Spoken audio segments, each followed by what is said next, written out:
ಆತ್ಮೀಯ ಕನ್ನಡಿಗರೇ, ಕರ್ನಾಟಕ ರಾಜ್ಯದ ಮುಖ್ಯಮಂತ್ರಿಯಾಗಿ ನಾಳೆ ಡಿ.ಕೆ. ಶಿವಕುಮಾರ್ ಅವರು ಪದಗ್ರಹಣ ಮಾಡ್ತಾ ಇದ್ದಾರೆ. ನಾಳೆ ಸಂಜೆ 4:05 ಪದಗ್ರಹಣ ಮಾಡ್ತಾ ಇದ್ದಾರೆ. ಸೊ ಬೆಂಗಳೂರಿನ ಮೂಲೆ ಮೂಲೆಯಲ್ಲೂ ಅವರ ಕಟೌಟ್ಗಳು ರಾರಾಜಿಸ್ತಿದೆ. ನಾಟ್ ಓನ್ಲಿ ಇನ್ ಬ್ಯಾಂಗ್ಳೂರು, ಕರ್ನಾಟಕದ ಮೂಲೆ ಮೂಲೆಯಲ್ಲೂ ಕೂಡ ಅವರ ಕಟೌಟ್ಗಳು ಎಲ್ಲೆಡೆ ಫ್ಲೆಕ್ಸ್ಗಳು, ಬ್ಯಾನರ್ಗಳು ರಾರಾಜಿಸ್ತಾ ಇದ್ದಾವೆ.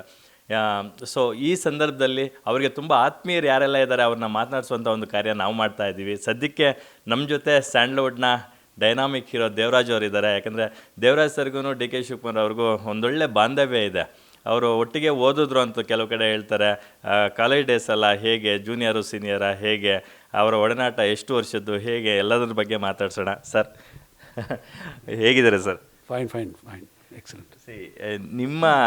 ನಿಮಗೆ ತುಂಬ ಒಡನಾಟ ಇರ್ತಕ್ಕಂಥ ಒಬ್ಬ ವ್ಯಕ್ತಿ ಅಥವಾ ನಿಮ್ಮ ಜೊತೆ ಸುಮಾರು ವರ್ಷಗಳ ಜೊತೆ ಒಂದು ಜರ್ನಿ ಮಾಡಿದಂಥ ಒಬ್ಬ ವ್ಯಕ್ತಿ ಈ ರಾಜ್ಯದ ಮುಖ್ಯಮಂತ್ರಿಯಾಗಿ ಒಂದು ಮಹತ್ವದ ಹುದ್ದೆಯನ್ನು ಅಲಂಕರಿಸ್ತಾ ಇದ್ದಾರೆ ಅಂದಾಗ ಎಷ್ಟು ಖುಷಿಯಾಗುತ್ತೆ ಸರ್? ಭಾಳ ಖುಷಿಯಾಗುತ್ತೆ. ಯಾಕೆಂತ ಹೇಳಿದ್ರೆ ಇದು ತುಂಬ ವರ್ಷಗಳ ಕನಸು ಅವ್ರದ್ದು. ಅದಕ್ಕಾಗಿ ಅವ್ರು ಸಾಕಷ್ಟು ಕಷ್ಟ ಬಿದ್ದಿದ್ದಾರೆ, ಸಾಕಷ್ಟು ಕೆಲಸ ಮಾಡಿದ್ದಾರೆ, ಪಕ್ಷಕ್ಕೆ ತುಂಬ ಕೆಲಸ ಮಾಡಿದ್ದಾರೆ. ಅಂದರೆ ಪಕ್ಷಕ್ಕೆ ಬರೀ ರಾಜ್ಯದಲ್ಲಿ ಮಾತ್ರ ಅಲ್ಲ, ರಾಷ್ಟ್ರ ಮಟ್ಟದಲ್ಲೂ ಪಕ್ಷಕ್ಕೆ ತುಂಬಾ ಕೆಲಸ ಮಾಡಿದ್ದಾರೆ. ಸೊ ಅರ್ಹತೆ ಇರತಕ್ಕಂಥ ಒಬ್ಬ ಕ್ಯಾಂಡಿಡೇಟು. ಆ್ಯಂಡ್ ಪರ್ಟಿಕ್ಯುಲರಾಗಿ ಅವರು ಪರ್ಸನಲಾಗಿ ನಮ್ಮ ಪರಿಚಯದಿಂದ, ನಮಗೆ ಆತ್ಮೀಯರಾಗಿರೋದ್ರಿಂದ ಅವ್ರು ಆಗ್ತಿರೋದು ನಮಗೆ ಭಾಳ ಸಂತೋಷ ಆಗ್ತಿದೆ.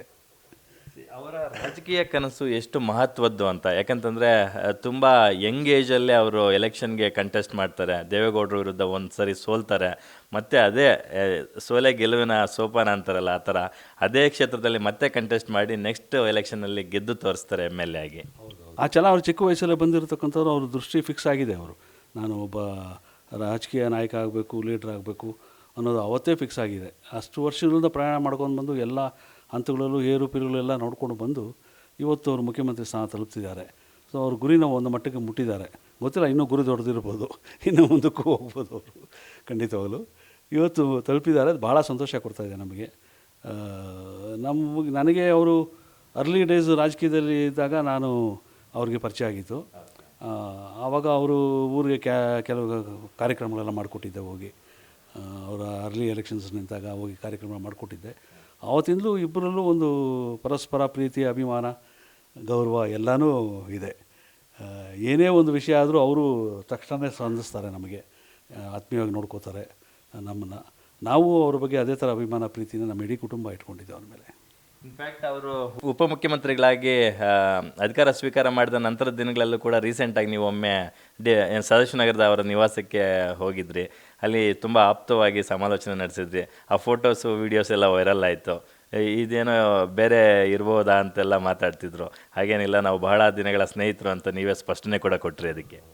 ಹೌದೌದು. ಅಂದರೆ ಅವರು ಉಪಮುಖ್ಯಮಂತ್ರಿಗಳಾದಮೇಲೆ ಅವ್ರನ್ನ ಭೇಟಿಯಾಗಕ್ಕೆ ಸಾಧ್ಯವಾಗಿರಲಿಲ್ಲ.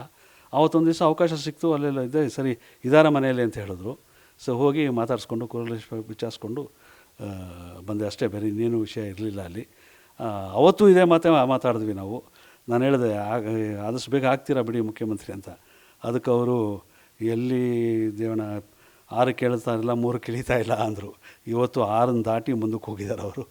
ಇನ್ನೂ ಮುಂದಕ್ಕೆ ಹೋಗ್ತಾರೆ ಖಂಡಿತವಾಗ್ಲೂ. ನಂಬಿಕೆ ನಮಗಿದೆ. ಯಾಕಂದರೆ ಅವ್ರಿಗಿರ್ತಕ್ಕಂಥ ಒಂದು ನಿಟ್ಟವಾದ ಒಂದು ವಿಷನ್, ನಾನು ಒಬ್ಬ ನಾಯಕ ಆಗಬೇಕು, ಸೇವೆ ಮಾಡಬೇಕು, ರಾಜಕೀಯದಲ್ಲಿ ಇರಬೇಕು ಅಂತಕ್ಕಂಥ ಒಂದು ಗಟ್ಟಿ ವಿಷನ್ ಇದೆಯಲ್ಲ, ಅದು ಅವ್ರನ್ನ ಕರ್ಕೊಂಡು ಹೋಗುತ್ತೆ. ಇನ್ನೂ ಸಾಕಷ್ಟು ಕೆಲಸಗಳು ಅವರಿಂದ ಎಕ್ಸ್ಪೆಕ್ಟ್ ಮಾಡ್ಬೋದು ನಾವು.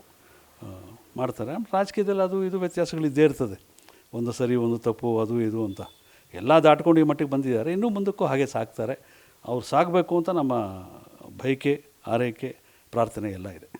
ಎಸ್ ಸರ್, ನೀವು ಹೇಳ್ದಂಗೆ ರಾಜಕಾರಣ ಅಂದಾಗ ಏರಿಳಿತಗಳು ಇದ್ದೇ ಇರುತ್ತೆ. ಅಫ್ಕೋರ್ಸು ಡಿ.ಕೆ. ಶಿವಕುಮಾರ್ ಅವರು ಅವರ ಜೀವನದಲ್ಲಿ ಬೇರೆ ಯಾರೂ ಕಾಣದೇ ಇರ್ತಕ್ಕಂಥ ಮಹತ್ವದ ಅಪ್ಸ್ ಆ್ಯಂಡ್ ಡೌನ್ಸ್ನ ನೋಡಿದಂಥವ್ರು. ಸಾಕಷ್ಟು ಕ್ಲಿಷ್ಟ ಪರಿಸ್ಥಿತಿಗಳನ್ನು ಎದುರಿಸ್ಕೊಂಡು ಈ ಹಂತಕ್ಕೆ ಬಂದಂಥವ್ರು. ಅವರು ಜೈಲು ಕೂಡ ನೋಡ್ಕೊಂಬಂದರು, ತಿಹಾರ್ ಜೈಲಿಗೆಲ್ಲ ಹೋಗಿದ್ದರು. ಆ ದಿನಗಳಲ್ಲಿ ಅವ್ರು ಬಂದ ನಂತರ ನೀವು ಫೋನ್ ಮೂಲಕ ಏನಾದ್ರು ಧೈರ್ಯ ತುಂಬಿದ್ದುಂಟಾ? ಇಲ್ಲ ಗೊತ್ತಿತ್ತು ಎಲ್ಲ ರಾಜಕೀಯ ಷಡ್ಯಂತ್ರ ಎಲ್ಲ ಇವೆಲ್ಲ ನಡೀತಾ ಇರ್ತದೆ ಅಂಥೇಳಿ. ಆ ನಂತರ ಹೋಗಿ ಮಾತಾಡ್ಸಿದ್ದು ಉಂಟು. ಬಟ್ ಆ ಥರದ ವಿಷಯಗಳನ್ನೆಲ್ಲ ನಾನು ಡಿಸ್ಕಸ್ ಮಾಡೋದಿಲ್ಲ ಯೂಶ್ವಲಾಗಿ. ನಾನು ಯಾರ ಹತ್ರ ಆದರೂ ಮಾಡಲ್ಲ. ಯಾಕೆಂದರೆ ಪರ್ಸ್ನಲಾಗಿ ನೋವು ತರೋಂಥ ವಿಷಯಗಳು, ಅದನ್ನು ಡಿಸ್ಕಸ್ ಮಾಡೋದು ಸರಿ ಕಾಣಲ್ಲ ನನಗೆ. ಬಟ್ ಅವ್ರು ಗೆಲ್ತಾರೆ, ಬರ್ತಾರೆ ಅನ್ನೋದು ಮಾತ್ರ ಕಾನ್ಫಿಡೆನ್ಸ್ ಇತ್ತು. ಆ ಕಾನ್ಫಿಡೆನ್ಸ್ ತಕ್ಕಂಗೆ ಬಂದರು ಅವರು. ನೀವು ಕಲಾ ಸೇವೆಯಲ್ಲಿ ದೊಡ್ಡ ಮಟ್ಟದಲ್ಲಿ ಗುರುಸ್ಕೊಂಡಂಥವ್ರು, ನಿಮಗೂ ಒಂದು ದೊಡ್ಡ ಫ್ಯಾನ್ ಫಾಲೋಯಿಂಗ್ ಇತ್ತು, ನಿಮ್ಮ ಇಡೀ ಕುಟುಂಬ ಕಲಾ ಸೇವೆಯಲ್ಲಿ ತೊಡಸ್ಕೊಂಡಿದ್ದು ಉಂಟು. ಸೊ ಹಾಗಾಗಿ ನೀವು ಅವ್ರು ಕ್ಯಾಂಪೇನ್ ಮಾಡೋಕ್ಕೆ ಹೋದಾಗ ಅಥವಾ ರಾಜಕೀಯದ ವಿಚಾರಗಳನ್ನು ಮಾತಾಡಿದಾಗ ಆ ದಿನಗಳಲ್ಲಿ ನೀವು ಯಾಕೆ ರಾಜಕಾರಣಕ್ಕೆ ಬರಬಾರ್ದು ಅಂತ ಅವ್ರು ಯಾವತ್ತಾದ್ರು ನಿಮಗೆ ಒಂದು ಸಣ್ಣ ಬೀಜ ಬಿತ್ತಿದ್ದುಂಟಾ ಅಂತ? ಇಲ್ಲ ಇಲ್ಲ, ನಾನು ಹೇಳೋದಲ್ಲ, ನಮ್ಮ ಪರ್ಸನಲ್ ವಿಷಯಗಳು ನಾವು ಯಾವತ್ತೂ ಇಂಟರ್ಫಿಯರ್ ಆಗಿಲ್ಲ. ಅವರು ಅದೇ ಅಷ್ಟೇ ಗೌರವ ಇಟ್ಕೊಂಡಿದ್ದಾರೆ, ನಾನು ಅಷ್ಟೇ ಗೌರವ ಇಟ್ಕೊಂಡಿದ್ದೀನಿ. ಪರ್ಸನಲ್ ಇನ್ಫ್ಲೂಯೆನ್ಸ್ ಮಾಡೋದು ಇನ್ನೊಂದಾಗಿಲ್ಲ. ಬಟ್ ಯಾವಾಗಲೂ ಹೇಳ್ತಾ ಇರೋರು ಆತ್ಮೀಯವಾಗಿ, ಏನಾದರೂ ಇದ್ದರೆ ಬನ್ನಿ ನಮ್ಮ ಹತ್ರ, ನೀವು ನಮ್ಮನ್ನು ಸಂಪರ್ಕ ಮಾಡೋದಿಲ್ಲ, ಬನ್ನಿ ಬನ್ನಿ ಅಂತ ಹೇಳ್ತಿದ್ರು. ಅಷ್ಟೇ ಅಭಿಮಾನ ಇತ್ತು ಹೊರತು ಆ ಅಭಿಮಾನದಲ್ಲೇ ನಾವು ಬೆಳ್ಕೊಂಬಂದಿದ್ವಿ. ಸಾಕಷ್ಟು ಜನ ಹೇಳ್ತಾರೆ ದೇವರಾಜ್ ಅವರು ಡಿ ಕೆ ಶಿವಕುಮಾರ್ ಅವರು ಒಂದೇ ಸ್ಕೂಲಲ್ಲಿ ಓದಿದ್ರು, ಒಂದೇ ಕಾಲೇಜಲ್ಲಿ ಓದಿದ್ರು ಅಂತ. ಸೊ ನಮಗಂತೂ ಗೊತ್ತಿಲ್ಲ, ಅದ್ರ ಬಗ್ಗೆ ಏನು ಹೇಳ್ತೀರಾ ಸರ್? ಇಲ್ಲ, ಅದು ಆ್ಯಕ್ಚುಲಿ ಅಲ್ಲೆಲ್ಲಾದರೂ ಪಬ್ಲಿಕಲ್ಲಿ ಮೀಟ್ ಮಾಡಿದಾಗ, ಇನ್ನೊಂದು ಕಡೆ ಮೀಟ್ ಮಾಡಿದಾಗ ಅವ್ರು ನನ್ನ ಜೊತೆಲಿ ನಡ್ಕೊಳ್ಳೋ ಆತ್ಮೀಯತೆಯಿಂದ ನೋಡಿ ಜನ ತಪ್ಪು ತಿಳ್ಕೊಂಡಿದ್ದಾರೆ. ಇಲ್ಲ, ಅವ್ರು ನನಗಿಂತೂ ವಯಸ್ಸಲ್ಲಿ ಚಿಕ್ಕವರು, ನಾವು ಸೀನಿಯರ್ಸು. ಕಾಲೇಜಲ್ಲಿ ಅಂಥ ಒಡನಾಟ ಏನೂ ಇರಲಿಲ್ಲ ನನಗೆ. ಬಟ್ ಅವ್ರ ಅರ್ಲಿ ಪೊಲಿಟಿಕಲ್ ಕೆರಿಯರ್ ಟೈಮಿಂದ ಒಡನಾಟ ಆಯಿತು. ಇದೆಲ್ಲ ನಮ್ಗೆ ಗೊತ್ತೇ ಇರಲಿಲ್ಲ. And more over D K Shivakumar ಅವರು ಒಬ್ಬ ರಾಜಕಾರಣಿಯಾಗಿ ಅಷ್ಟೇ ಜನಕ್ಕೆ ಜಾಸ್ತಿ ಚಿರಪರಿಚಿತರು. ಆದರೆ ಅವ್ರ ಚಿತ್ರರಂಗ ಜೊತೆ ಒಂದು ಒಳ್ಳೆ ನಂಟಿದೆ ಅನ್ನೋದು ಎಷ್ಟೋ ಜನಕ್ಕೆ ಗೊತ್ತಿಲ್ಲ. ಅವ್ರದ್ದು ಸುಮಾರು 15-20 ಸಿಂಗಲ್ ಸ್ಕ್ರೀನ್ ಥಿಯೇಟರ್ಸ್ ಇದೆಯಂತೆ. ಇತ್ತೀಚೆಗೆ 2 ಮಲ್ಟಿಪ್ಲೆಕ್ಸ್ಗಳನ್ನು ಕಟ್ಟಿದ್ರು, ಅದರಲ್ಲಿ ಒಂದಷ್ಟು ಸ್ಕ್ರೀನ್ಸ್ನ ಮಾಡಿ ಆ ಮೂಲಕ ಸಿನಿಮಾಗಳನ್ನು ಜನಕ್ಕೆ ತೋರಿಸುವಂಥ ಕಾರ್ಯ ಮಾಡ್ತಿದ್ದಾರೆ. ಸಾಕಷ್ಟು ಸಿನಿಮಾಗಳಿಗೆ ಫೈನಾನ್ಸ್ ಕೂಡ ಮಾಡ್ತಿದ್ರಂತೆ ಒಂದು ಕಾಲದಲ್ಲಿ. ಹೌದು, ಒಂದು ಪೀರಿಯಡಲ್ಲಿ ಮಾಡ್ತಾಯಿದ್ರು ಅವರು. ಪ್ರಾಬ್ಲಿ ನನಗನ್ಸೋದು 90ರ ದಶಕದಲ್ಲಿ ಅನಿಸುತ್ತೆ ಸಿನಿಮಾಗೆ ಫೈನಾನ್ಸ್ ಮಾಡೋದು ಅದೆಲ್ಲ ಮಾಡ್ತಾಯಿದ್ರು. ಸುರೇಶ್ ಅವರು ಜೊತೆಯಲ್ಲಿ ಇರ್ತಾಯಿದ್ರು. ನಂತರ ಅವರು ರಾಜಕೀಯದಲ್ಲಿ ಬ್ಯುಸಿಯಾಗಿ ಇದ್ರ ಕಡೆ ಗಮನ ಕಡಿಮೆ ಆಯಿತು ಅವರಿಗೆ. ಬಟ್ ಚಿತ್ರರಂಗದವ್ರ ಜೊತೆಯಲ್ಲಿ ನಾನು ಕಂಡಂಗೆ ಎಲ್ಲರ ಜೊತೆಲೂ ತುಂಬ ಒಡನಾಟ ಇಟ್ಕೊಂಡಿದ್ರು. ನಮ್ಮ ಅಂಬರೀಷ್ ಅವ್ರ ಜೊತೆಯಲ್ಲಿ ಆಗ್ಬೋದು, ವಿಷ್ಣುವರ್ಧನ್ ಸರ್ ಜೊತೆಲಿ ಆಗ್ಬೋದು, ಹೀಗೆ ಅನೇಕ ಮಂದಿ ಜೊತೆಯಲ್ಲಿ ಒಳ್ಳೆ ಒಡನಾಟ ಇಟ್ಕೊಂಡಿದ್ರು. ಯಾಕಂದರೆ ಸ್ನೇಹಜಿ ಅವರು.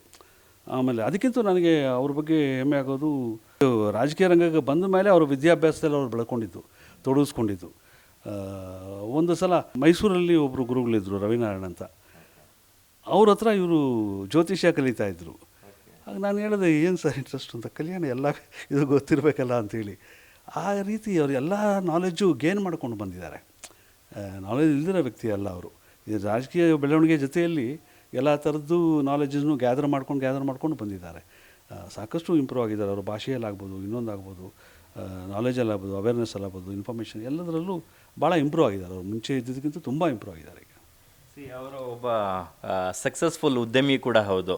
ಶಿಕ್ಷಣ ಕ್ಷೇತ್ರ ಇರ್ಬೋದು, ರಿಯಲ್ ಎಸ್ಟೇಟ್ ಇರ್ಬೋದು, ದೊಡ್ಡ ಮಟ್ಟದಲ್ಲಿ ಬೆಳೆದಿರ್ತಕ್ಕಂಥ ಒಬ್ಬ ವ್ಯಕ್ತಿ. ಸೊ ಹಾಗಾಗಿ ಅವರ ಈ ಬಹುಮುಖ ಕೌಶಲ್ಯಗಳ ಬಗ್ಗೆ ಏನು ಹೇಳಕ್ಕೆ ಬಯಸ್ತೀರಾ ಸರ್? ಹೌದೌದು. ಅಂದರೆ ಅದೇ ಹೇಳೋದು, ಒಬ್ಬ ವ್ಯಕ್ತಿ ತಾನು ಬೆಳೆಯೋರ ಜೊತೆಯಲ್ಲಿ ಪರಿಸರನ ಬೆಳೆಸ್ಕೊಂಡು ಹೋಗೋದಿದೆಯಲ್ಲ, ಅದು ದೊಡ್ಡ ಗುಣ. ಈಗ ಒಂದು ಶಾಲೆ ನಡೆಸೋದು, ಇನ್ನೊಂದು ನಡೆಸೋದು ಅವರೊಬ್ಬರಿಗೆ ಬೆನಿಫಿಟ್ ಆಗೋಲ್ಲ. ಅದು ಸಾಕಷ್ಟು ಜನಕ್ಕೆ ವಿದ್ಯಾಭ್ಯಾಸಕ್ಕೆ ಅನುಕೂಲ ಆಗುತ್ತೆ, ಎಲ್ಲ ಆಗುತ್ತೆ. ಅದೇ ರೀತಿ ನನ್ನ ಚಿಕ್ಕ ಮಗನಿಗೂ ಆಯಿತು. ನನ್ನ ಚಿಕ್ಕ ಮಗ ಅವ್ರ ಸ್ಕೂಲಲ್ಲೇ ಓದಿದ್ದು. ಅವ್ರ ಸ್ಕೂಲಲ್ಲಿ ಸೀಟ್ ಕೊಡಬೇಕಾದ್ರೆ ಆ್ಯಕ್ಚುಲಿ ನಾನು ಹೋಗೋಕ್ಕಾಗಿಲ್ಲ, ಎಲ್ಲೋ ಹೊರಗಡೆ ಶೂಟಿಂಗಲ್ಲಿದ್ದೆ. ನಮ್ಮ ಸ್ನೇಹಿತನ ಕಳಿಸಿದೆ. ಅವ್ರು ತಕ್ಷಣ ಇಮಿಡಿಯೇಟಾಗಿ ಫೋನ್ ಮಾಡಿ, ಅಯ್ಯೋ ನೀವೇನು ಕೇಳಬೇಕಂತೇಳಿ ಇಮಿಡಿಯೇಟಾಗಿ ನನ್ನ ಚಿಕ್ಕ ಮಗನಿಗೆ ಸೀಟ್ ಕೊಟ್ಟಿದ್ದರು. ಆ ಥರದೊಂದು ಅಭಿಮಾನ ಯಾವತ್ತೂ ನಮ್ಮ ಮೇಲೆ ಇಟ್ಕೊಂಡಿದ್ದಾರೆ. ನನ್ನ ಚಿಕ್ಕ ಮಗ ಅಲ್ಲೇ ಬೆಳೆದಿದ್ದು. ಈಗಲೂ ಎಲ್ಲರೂ ಸಿಕ್ಕಿದಾಗಲೇ ಕೇಳ್ತಿರ್ತಾರೆ, ಹೇಗಿದ್ದಾನೆ ನಮ್ಮ ಸ್ಕೂಲಲ್ಲಿ ಓದಿದ್ದು ನಮ್ಮ ಹುಡುಗ ಹೆಂಗಿದ್ದಾನೆ ಅಂತ ಕೇಳ್ತಾ ಇರ್ತಾರೆ ಅವನ ಬಗ್ಗೆ. ಈಗ ಅವರು ಅಫಿಷಿಯಲಿ ಮುಖ್ಯಮಂತ್ರಿ ಆಗ್ತಾರೆ ಅನ್ನೋದು ಮಾಧ್ಯಮಗಳಲ್ಲಿ ಹೊರಬಿದ್ದ ನಂತರ ನೀವೇನಾದರೂ ಮೆಸೇಜು ಕಾಲ್ ಮೂಲಕ ಅವರಿಗೆ ಅಭಿನಂದನೆ ತಿಳಿಸಿದ್ದುಂಟಾ? ಇಲ್ಲ, ಕಾಯ್ತಾ ಇದ್ದೀವಿ ಇನ್ನು. ಯಾಕೆ ಅಂತ ಹೇಳಿದ್ರೆ ನಮಗೆ ಅವ್ರ ಪ್ರಮಾಣ ವಚನ ಸ್ವೀಕಾರ ಮಾಡೋ ಟೈಮ್ ಇಂಪಾರ್ಟೆಂಟು ನಮಗೆ. ಅದರಲ್ಲಿ ಸ್ವಲ್ಪ ಗೊಂದಲಗಳಿತ್ತು. ಅದು ಈಗ ಫಿಕ್ಸ್ ಆಗಿದೆ. ನಾಳೆ ಖಂಡಿತವಾಗ್ಲೂ ಪ್ರಮಾಣ ವಚನ ಸ್ವೀಕಾರ ಮಾಡ್ತಾರೆ ಅವರು. ಖಂಡಿತವಾಗ್ಲೂ ಸಂದೇಶಗಳು ಕಳಿಸ್ತೀವಿ. ಅದು ಬೇರೆ, ಈಗ ಅವರು ಪ್ರಮಾಣ ವಚನ ಸ್ವೀಕಾರ ಮಾಡೋದು ಕನ್ಫರ್ಮ್ ಅಂತ ಎಲ್ಲರಿಗೂ ಗೊತ್ತಿರೋ ವಿಚಾರ. ಅದರ ಹೊರತಾಗಿ ನೆಕ್ಸ್ಟ್ ಸ್ಟೆಪ್ ಇರೋದು ಸಂಪುಟ ಸಚಿವ ವಿಸ್ತರಣೆ ಮಾಡ್ತಕ್ಕಂಥದ್ದು, ಯಾರೆಲ್ಲ ಮಿನಿಸ್ಟ್ರಿಗಳಾಗಬೇಕು ಅನ್ನೋದು ಫಸ್ಟ್ ಸ್ಟೇಜು, ಸೆಕೆಂಡ್ ಸ್ಟೇಜು, ಅದರಲ್ಲೂ ಕೂಡ ಸಿಕ್ಕಾಪಟ್ಟೆ ಬ್ಯುಸಿ ಇರ್ತಾರೆ. ಸೊ ಹಂಗಾಗಿ ನೀವು ಡಿಸ್ಟರ್ಬ್ ಮಾಡಿಲ್ಲ ಅನಿಸುತ್ತೆ. ಇಲ್ಲ, ಖಂಡಿತ ಅವ್ರ ಕೆಲಸಗಳು ಸಾಕಷ್ಟು ಇರ್ತದೆ. ಅದರಿಂದ ವಿಶ್ ಮಾಡೋದು, ಮೆಸೇಜ್ ಮಾಡೋದ್ರಲ್ಲಿ ತಪ್ಪಿಲ್ಲ, ಖಂಡಿತ ಮಾಡ್ತೀನಿ. ಮಾಡ್ತೀನಿ ಅವ್ರನ್ನ. ಬಟ್ ಈಗ ಭೇಟಿಯಾಗೋ ಸಂದರ್ಭ ಅಲ್ಲ, ಯಾಕಂದರೆ ಅವ್ರು ಸಾಕಷ್ಟು ತೊಡಕುಗಳಿರ್ತದೆ. ಅವ್ರದ್ದೆಲ್ಲ ಕಾರ್ಯ ಎಲ್ಲ ಮುಗಿದ ಮೇಲೆ ಭೇಟಿ ಆಗ್ತೀನಿ. Fine sir, thank you so much. ಸಾಕಷ್ಟು ವಿಚಾರಗಳನ್ನ ನಮ್ಮ ಜೊತೆ ಶೇರ್ ಮಾಡ್ಕೊಂಡ್ರಿ. ಆದಷ್ಟು ಬೇಗ ನೀವು ಅವ್ರನ್ನ ಭೇಟಿ ಕೂಡ ಆಗ್ತೀರಾ ಅಂದ್ಕೊಂಡಿದ್ದೀನಿ. ಖಂಡಿತ ಅವ್ರಿಗೆ ಒಂದು ಅಭಿನಂದನೆ ಸಲ್ಲಿಸಬೇಕು. ನಮ್ಮ ಆಸೆ ಈಡೇರಿತು ಅಂತ ಹೇಳಬೇಕು ಅವರಿಗೆ. ಆ ದೃಷ್ಟಿಯಿಂದ ಖಂಡಿತ ಅವ್ರಿಗೆ ಭೇಟಿ ಆಗ್ತೇನೆ. ಚಿತ್ರರಂಗದಲ್ಲೂ ಸಾಕಷ್ಟು ಸಮಸ್ಯೆಗಳು ಎದ್ದು ಕಾಡ್ತಾ ಇದೆ. ಸೊ ಅವುಗಳಿಗೆ ಪರಿಹಾರ ಕಂಡುಕೊಳ್ಳುವ ನಿಟ್ಟಿನಲ್ಲಿ ನಿಮ್ಮ ಕಡೆಯಿಂದ ಏನಾದರೂ ಒಂದಷ್ಟು ಅಹವಾಲುಗಳನ್ನ ಹೇಳ್ಕೊಳ್ಳೋ ಅಂಥದ್ದು ನಡೆಯುತ್ತಾ ಮುಂದಿನ ದಿನಗಳಲ್ಲಿ ಅಂತ? ಅಲ್ಲ ಅಲ್ಲ, ಇದು ಏನಾಗುತ್ತೆ ಅಂದರೆ ಚಿತ್ರರಂಗ ನಾನು ಒಬ್ಬ ಇಂಡಿವಿಜುವಲ್ ಅಲ್ಲ, ಒಂದು ಸಂಸ್ಥೆ, ಒಂದು ಒಕ್ಕೂಟ. ಆ ಇಡೀ ಒಕ್ಕೂಟದಲ್ಲಿ ಒಂದು ನಿರ್ಧಾರ ತಗೊಂಡು ಏನು ಸಮಸ್ಯೆಗಳಿಗೆ ಬಗೆಹರಿಬೇಕು ಅಂತ ಆವಾಗ ಹೋಗಿ ನಾವು ಕೇಳಬೇಕು ಅದನ್ನು ಅಫಿಷಿಯಲಾಗಿ. ಪರ್ಸ್ನಲ್ಲಾಗಿ ನಾನು ಆ ಥರದ್ದು ಯಾವತ್ತೂ ಪರ್ಸ್ನಲ್ ಫ್ರೆಂಡ್ಶಿಪ್ನ ಯಾವತ್ತೂ ಆ ಥರದ್ದು ಯಾವುದಕ್ಕೂ ಬಳಸ್ಕೊಳ್ಳಲ್ಲ ನಾನು. Thank you sir, thank you so much. ಸಾಕಷ್ಟು ವಿಷಯಗಳು ನಮ್ಮ ಜೊತೆ ಶೇರ್ ಮಾಡ್ಕೊಂಡ್ರಿ. ಎಸ್ ವೀಕ್ಷಕರೇ, ನೋಡಿದ್ರಲ್ಲ ಡೈನಾಮಿಕ್ ಹೀರೋ ದೇವರಾಜ್ ಅವರ ಮನದಾಳದ ಮಾತುಗಳನ್ನು. ಡಿ ಕೆ ಶಿವಕುಮಾರ್ ಅವರು ತುಂಬ ವರ್ಷಗಳ ಒಡನಾಡಿ, ಸ್ನೇಹಿತ, ಒಳ್ಳೆ ಬಾಂಧವ್ಯ ಅವ್ರ ಜೊತೆಗಿದೆ, ಒಂಥರ ಫ್ಯಾಮಿಲಿ ಫ್ರೆಂಡ್ ಕೂಡ ಹೌದು ಇವರು. ಸೊ ಹಾಗಾಗಿ ಸದ್ಯದಲ್ಲೇ ಅವ್ರಿಗೆ ಹೋಗಿ ವಿಶ್ ಮಾಡ್ತೀನಿ ಅಂತಕ್ಕಂಥ ಮಾತನ್ನು ಹೇಳಿದ್ರು. ಜೊತೆಗೆ ನೂತನ ಮುಖ್ಯಮಂತ್ರಿಗಳಾಗ್ತಾ ಇರೋದಕ್ಕೆ ತುಂಬ ಹೃದಯದಿಂದ ಅಭಿನಂದಿಸಿದ್ದಾರೆ, ಆ ವಿಶ್ ಕೂಡ ಮಾಡಿದ್ದಾರೆ ಅಂತ ಹೇಳ್ತಾ ಇದ್ದೀನಿ. ಕ್ಯಾಮ್ರಾ ಪರ್ಸನ್ ರೂಪೇಶ್ ಜೊತೆ ಲಕ್ಷ್ಮೀನಾರಾಯಣ್, ಬೆಂಗಳೂರು, ಗ್ಯಾರಂಟಿ ನ್ಯೂಸ್.